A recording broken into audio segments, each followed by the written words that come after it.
Bienvenue à tous dans cette édition. Dissolution de la société de gestion des marchés autonomes Sogema et nomination de son liquidateur. C'est une décision issue du Conseil des ministres d'hier, mercredi 26 juin 2024, tenu sous la houlette du chef de l'État Patrice Talon. On en parle dans ce 13h avec Wilfried Léandre Mouedi, porte-parole du gouvernement.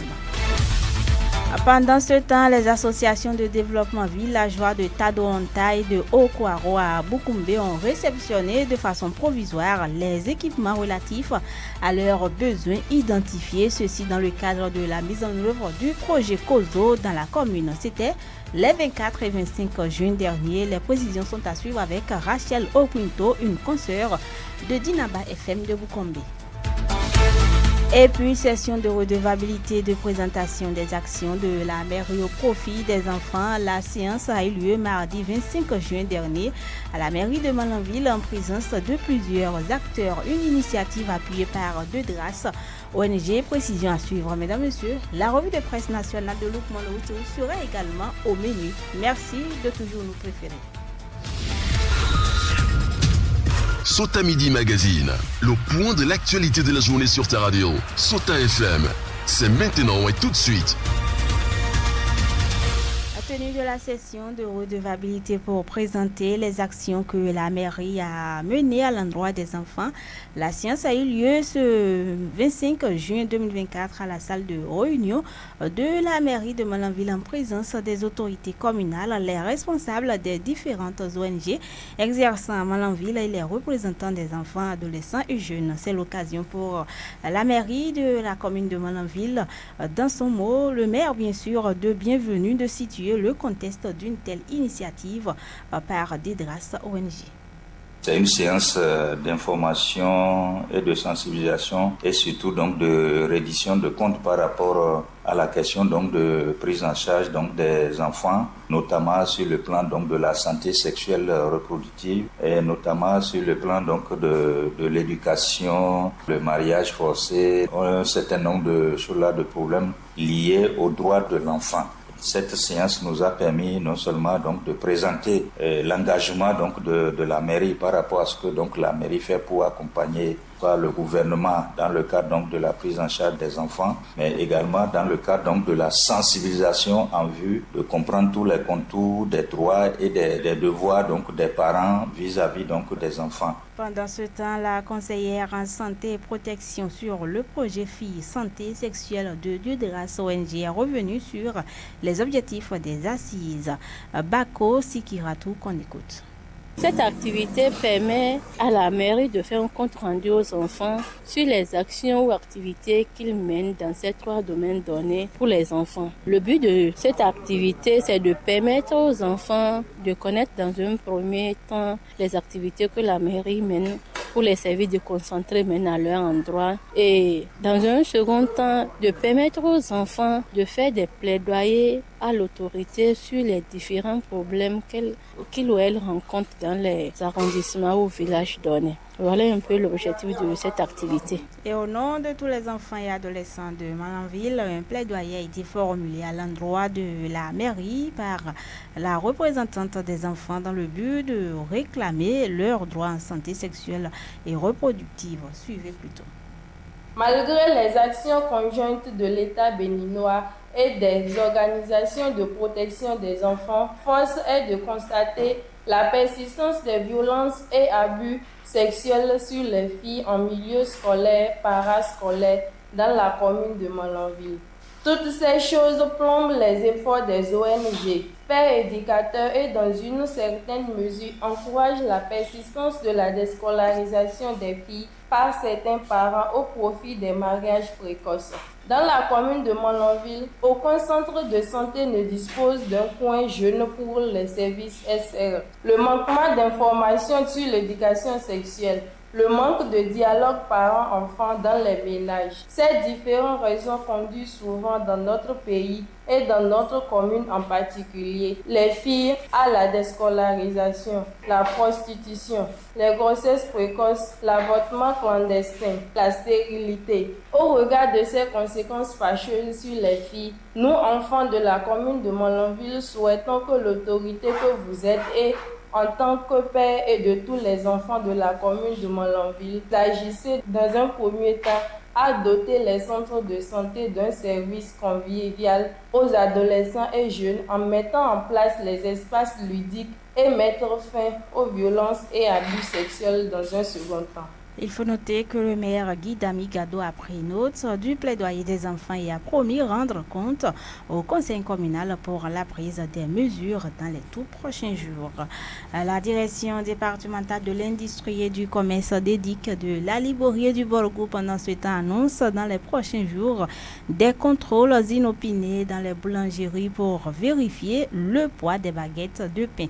Conformément à l'arrêté qui a fixé le poids et le prix du pain en République du Bénin, le poids de la baguette doit être de 160 grammes pour un prix de vente de 125 francs CFA et le gros pain doit peser 200 grammes avec une marge de 10%. Et quelle est la réaction des acteurs du pain ici à Malanville?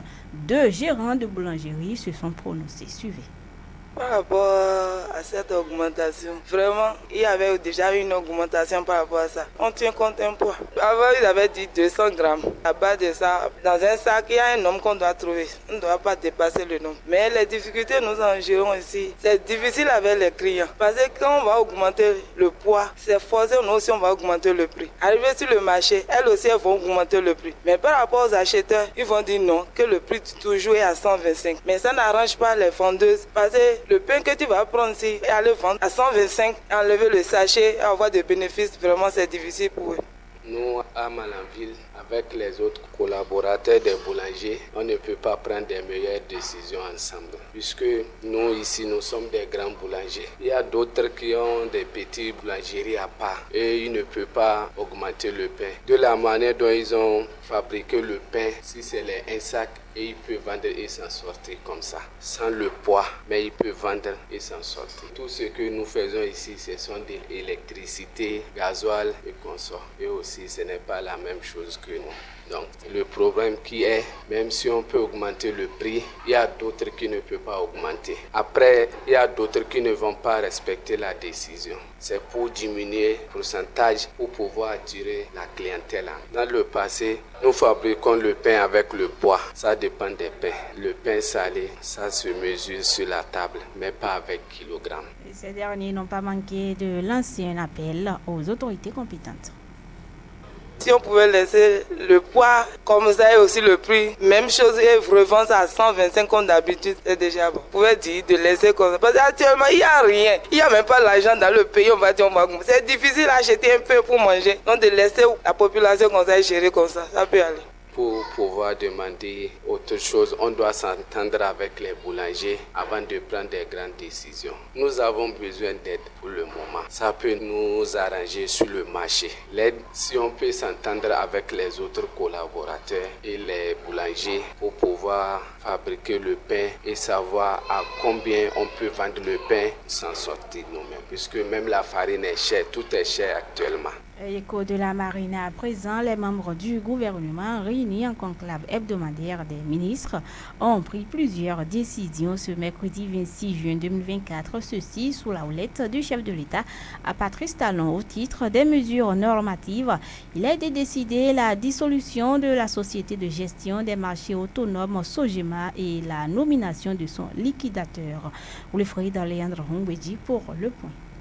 Créée en 2022, l'Agence nationale de gestion des marchés, ANAGEM, a pour objet la gestion des infrastructures marchandes de l'État et des communes. À ce titre, elle met en œuvre sur tout le territoire national la politique publique en la matière, puis procède aux travaux de développement et de maintenance des 10 équipements. Avec le démarrage de la mise en service des marchés modernes construits par le gouvernement, elle est désormais pleinement opérationnelle. Dès lors, dans l'optique d'une gestion rationnelle, il convient que la Sogema soit dissoute et que ces infrastructures passent sous la tutelle de l'agence pour des raisons d'efficacité et de cohérence. Il est à souligner que l'ANAGEM pourra, dans la mise en place des équipes de gestion des marchés modernes, recourir autant que faire se peut aux compétences des agents de la société ainsi dissoute qui rempliraient les conditions fixées. Au titre d'autres mesures normatives, il a été adopté les décrets portant attribution organisation et fonctionnement du cabinet et du secrétariat général du Haut-Commissariat à la prévention de la corruption, de même que celui relatif à son règlement financier. Et dans le même temps, les membres du gouvernement ont annoncé un recrutement de 225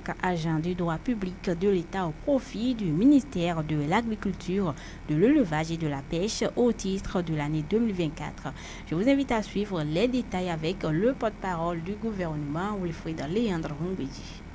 Recrutement spécial de 225 agents contractuels de droit public de l'État au profit du ministère de l'Agriculture, de l'Élevage et de la Pêche au titre de l'année 2024. Dans le cadre de la mise en œuvre de la politique agricole, le besoin de renforcement en ressources humaines qualifiées dans les directions centrales et techniques du ministère s'avère crucial pour leur permettre d'atteindre le niveau de performance attendu. Ainsi, au niveau des structures centrales et déconcentrées où celles-ci seront déployées, elles prendront en charge les programmes des domaines de l'agriculture, de l'élevage, de la pêche et de l'aquaculture dans leurs dimensions aussi bien techniques que administratives pour plus d'efficience. C'est pourquoi le Conseil a marqué son accord pour le recrutement au profit du dit ministère de 225 agents contractuels de droit public de l'État, toutes catégories confondues, au titre de l'année 2024. Il s'agit notamment de spécialistes en production animale, végétale, halieutique et aquacole, en aménagement et équipement rural, d'agroéconomistes,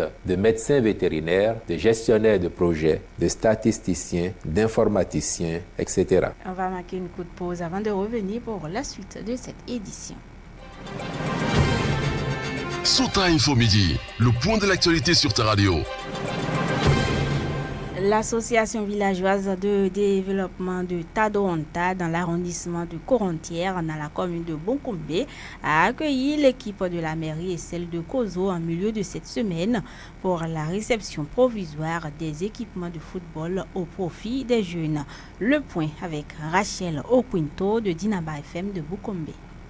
L'équipe de football local FC de Tadoanta dans l'arrondissement de Corontière a accueilli avec enthousiasme une livraison de matériel sportif ce lundi 24 juin 2024. Cette réception provisoire a lieu à l'EPP Tadoanta en présence de plusieurs dignitaires locaux, des membres de la direction, le bureau ADV, l'équipe de Kozo accompagnée de l'entrepreneur et celle de la mairie. L'assistant du service technique de la mairie de Bokoumbe, Jean Kopia Kanti, donne ici les raisons de sa descente. Nous sommes là dans le cadre du projet Kozo qui a lancé entre-temps le recrutement d'un prestataire qui devrait fournir les équipements sportifs plus l'aménagement de l'aire de jeu. Et il semble qu'il a déjà fait et c'est ce qui nous amène ici aujourd'hui pour faire le constat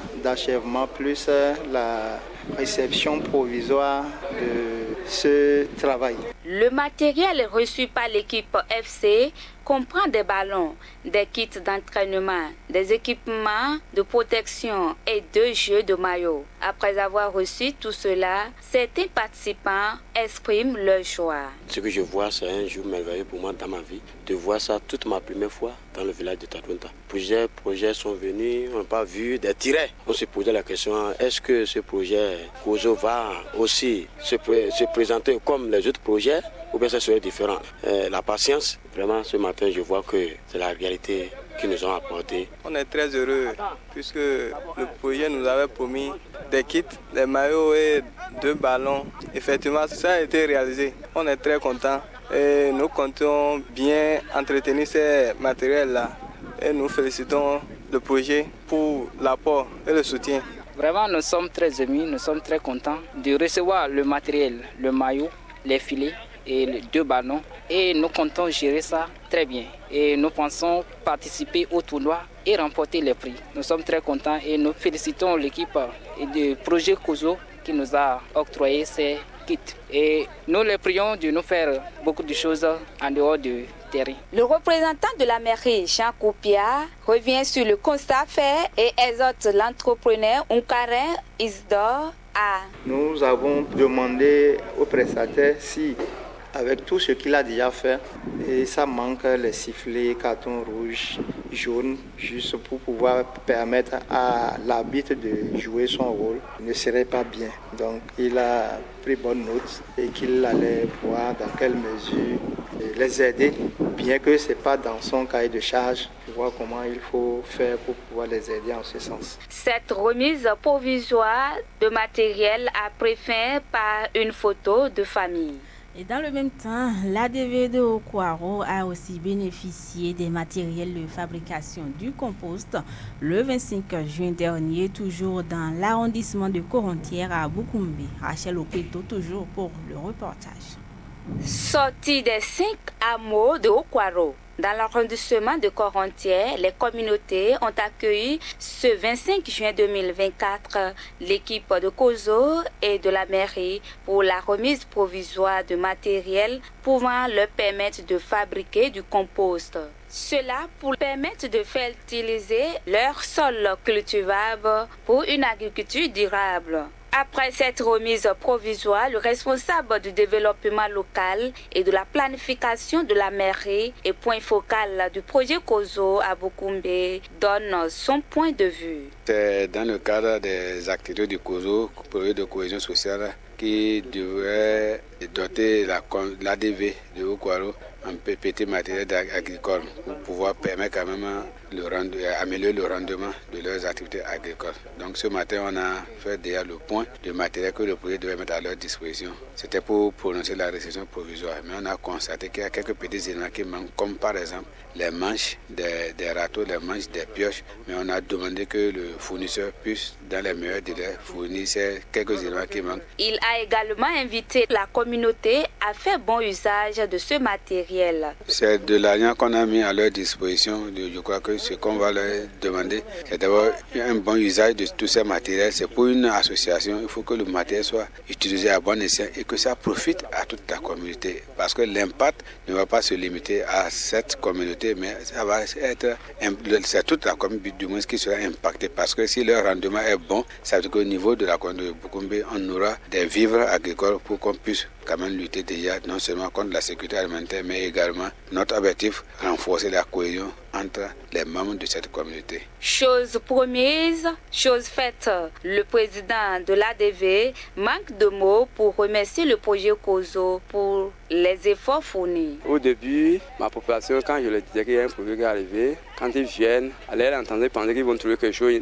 Le bon homme n'aimait pas. Mais aujourd'hui, quand ils ont amené les matériels, non, ce matin, la population m'a assuré ce que je disais que c'était pas de l'appareil, c'est un bon travail. Ce matin, j'ai bien pour nous, je suis très content. Je remercie le projet COSO. Il est rejoint ici par ses pairs. Ça m'a beaucoup donné de courage parce que ce qu'on ne peut pas acheter, bien ce qu'on ne peut pas pour utiliser, il nous a donné les matériels pour utiliser et les plastiques, comment on va utiliser. Le reste à faire maintenant, c'est pour demander comment ils vont nous former, on va faire ça. Je suis heureuse comment le projet COSO nous a aidés pour nous a donné des instruments. Il y a des coupes, des brouettes, des bottes.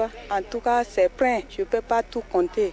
Mais je suis heureux d'avoir ces instruments pour avoir fait des composts pour bien gagner la bonne santé. On remercie le projet d'avoir pensé sur nous pour nous livrer ces matériels qu'on puisse réaliser l'agriculture. Nous allons gérer ça bien tel que l'entrepreneur, Selon ces instructions, nous allons les suivre et bien travailler. Grâce à cette initiative de COSO, les agriculteurs de la région sont mieux équipés pour faire face aux défis environnementaux, tout en augmentant leur production de manière durable. Merci à Rachel Opinto de Dynama FM de Bukombe. Mesdames, Messieurs, hors de nos frontières à présent, Zulkifli Lona, bonjour. Bonjour Pierrette Povo.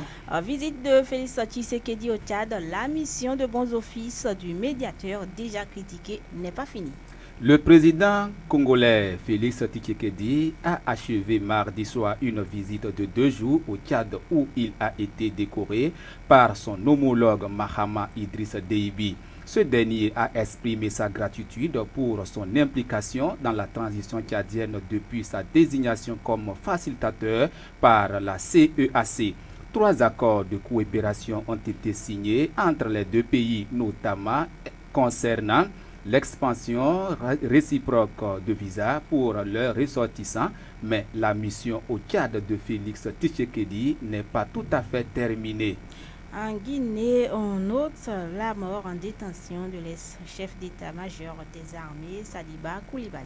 Effectivement, en Guinée, le colonel Sadiba Koulibaly, ancien chef d'état-major général des armées, est mort durant sa détention samedi dernier 22 juin. Il était détenu dans un lieu tenu secret. Il y a une douzaine de jours seulement, le 14 juin, le colonel Koulibaly avait été condamné par le tribunal militaire de Conakry à 5 ans de prison ferme pour désertion et détention illégale d'armes. Selon le procureur militaire, le haut gradé, qui était l'une des figures les plus connues de la junte du CNRD, est décédé suite à un arrêt cardiaque. Et c'est tout pour les informations hors de nos frontières. Pierrette Apovo. Merci beaucoup à vous, Okifi Lona, pour toutes ces précisions hors de nos frontières. Mesdames, Messieurs, on installe à présent la revue de presse nationale de ce jour. C'est une présentation de Moukman Wautio. Suivez la revue de presse sur Souta FM. Amis de la plume et du papier, mesdames, messieurs, bonjour. À la une de l'actualité ce jeudi, les confrères, notamment le Matin, rapportent que les anciens présidents poursuivent leur séjour en terre nigérienne. Une démarche qui vise la normalisation des relations avec le Bénin, précise le journal. Après le président du Conseil national de sauvegarde de la patrie, CNSP, mardi 25 juin dernier, les prédécesseurs de Patrice Talon ont échangé hier mercredi avec d'anciens présidents nigériens. Il s'agit, révèle la publication du général Salou Djibo, numéro 1 du Conseil suprême pour la restauration de la démocratie, la junte qui a renversé le président Mamadou Tandja, et de Ousmane Mahman, 4e président du Niger. Tout comme le général Abdourahmane Tiani, rien n'a filtré des discussions, fait observer le journal. La même information est traitée par Nassera et le Télégramme. Selon le Télégramme, en plus du général Tiani, les deux ex-présidents Yahi et Soglo ont eu des échanges avec des ressortissants béninois au Niger. En commentaire, Dabaro estime que même si aucune déclaration n'a été faite au terme des échanges, on peut dire que c'est déjà un grand pas franchi par le président Boni Yahi et Nusefo Soglo dans la décrispation de la crise. Des autorités au haut niveau avaient tenté en vain de rencontrer le président de la transition du Niger. Le journal rappelle à titre d'exemple que le 29 mai dernier, le ministre béninois de l'énergie, de l'eau et des mines, Samoussedou Adambi, porteur d'un message du président Patrice Talon, n'a pas pu voir le général. Dans la même logique, Matin Libre y trouve une première victoire pour Soglo et Yahi. Une victoire se justifie, mon confrère, quand on sait que depuis le début de cette crise entre le Bénin et le Niger, aucun émissaire du chef de l'État béninois, Patrice Talon, n'a pu rencontrer en personne le président du CNSP. Les lignes ont donc bougé et tout ce que les Béninois attendent maintenant, souligne le Canard, c'est que le Niger, après cette rencontre, reconsidère un peu sa position et qu'un début de dégel, une lueur d'espoir pointe à l'horizon dans les relations entre le Bénin et le Niger. Ceci, pour le bonheur des deux peuples, souhaite le journal. Pendant ce temps, dans la suite, on ne parlera plus de la Sogema au Bénin. Le matinal informe que le gouvernement réuni en Conseil des ministres hier mercredi a prononcé la dissolution de la société de gestion des marchés autonomes et de la nomination de son liquidateur. Alors, résume le quotidien, la Sogema disparaît au profit de l'ANAGEM, Agence nationale de gestion des marchés, qui a pour objet, précise le journal ainsi que le Télégramme, la gestion des infrastructures marchandes de l'État et des communes. Ainsi, entre autres, en a décidé le Conseil des ministres, indique mes confrères. Et le grand jury récapitule que c'est une dissolution qui intervient après celle de la Sonapra, ONASA, CNCB, Sonacop, Sobemap et autres sous la rupture. Mais, informe le Télégramme, un citoyen a attaqué le décret de Talon portant dissolution de la Sobemap. Dans un recours devant la Cour constitutionnelle, le requérant estime que le décret viole la Constitution, rapporte le journal qui qui en publie les détails sur ce recours. En attendant, mon confrère croise les doigts à l'image des candidats au CEP 2024, puisque renseigne le Chasseur Info, la délibération des résultats de l'examen du certificat d'études primaire CEP session de juin 2024 est prévue pour ce jour, jeudi 27 juin. Quant au BEPC, le même journal, c'est-à-dire le Chasseur Info, fait savoir que la correction des copies a déjà démarré. Et à propos, le ministre Kwaro Ishabi confie, citation, « J'ai vu des correcteurs et des contrôleurs au travail avec toute la concentration requise », cite le quotidien. Voilà, mesdames, messieurs, ainsi va l'essentiel de l'actualité, tel que traité par les publications ce jeudi. Fin de cette revue. Merci de m'avoir suivi. À demain. C'était la revue de presse sur Sota FM.